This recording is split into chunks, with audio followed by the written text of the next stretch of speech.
1993 civil war really affected me because I was at secondary school, in the boarding school, when my father and other 19 members of my community were killed and our house was destroyed.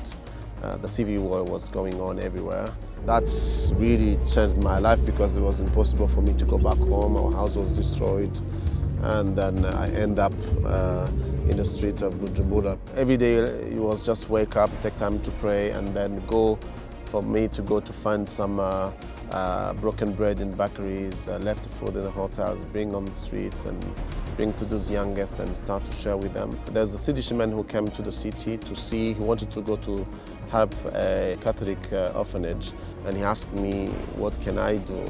I say, I don't know, because I didn't have a plan. He rented the house, and then I moved to the house, but at that time they found all the street kids sleeping in that abandoned building we have taken over. I went to talk to the police and say, please don't take the kids to the prison. And I took 30 street kids, the youngest, in the house, and then we stayed together. When you want to find solution, you need to go in their shoes and think like they think, than to think that you have solution you bring. For example, for a street kid who has spent more than a year on the streets, in his system of thinking, the security is when he can have 360 degrees to run everywhere he wants to go to. You can say thank you when you give food, but when they finish to eat, they are going to say bad things about you because they don't know the language of love and the compassion.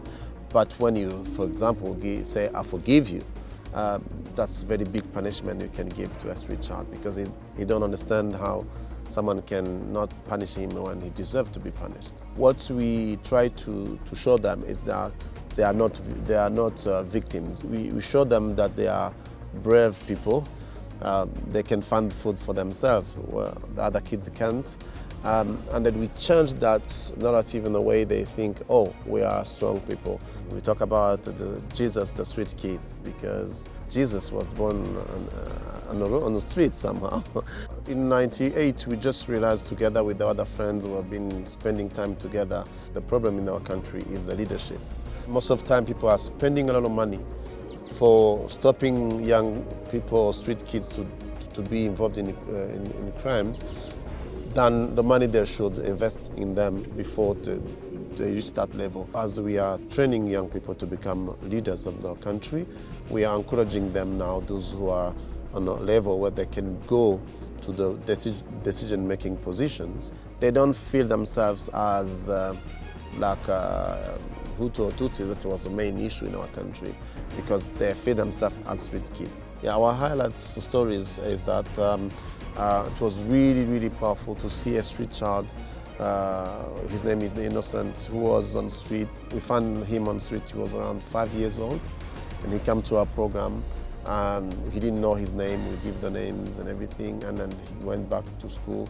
And then see him in Rio having the first gold medal for the competition, and with the flag of the country, playing the anthem of the country. That was really a very powerful moment. We have trained more than 6,000 young people already who have been through our leadership and entrepreneurship training program. And also we have 650 street kids who went back to school. We support them, some of them, to start the small businesses through our entrepreneurship training program, and also they have been reintegrated in the community, in their families or in our homes.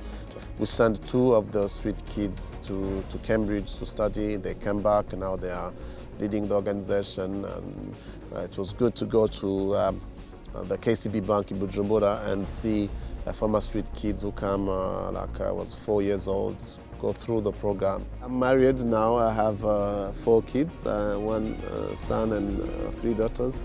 And before I be married, I was with the 30 street kids living with me in the house. On my wedding day, they come to work, and my wife said that we used to have a dad, now we're going to have a mom. And they are our family. My name is Nahimana Dieudonné, and it's time to be brave.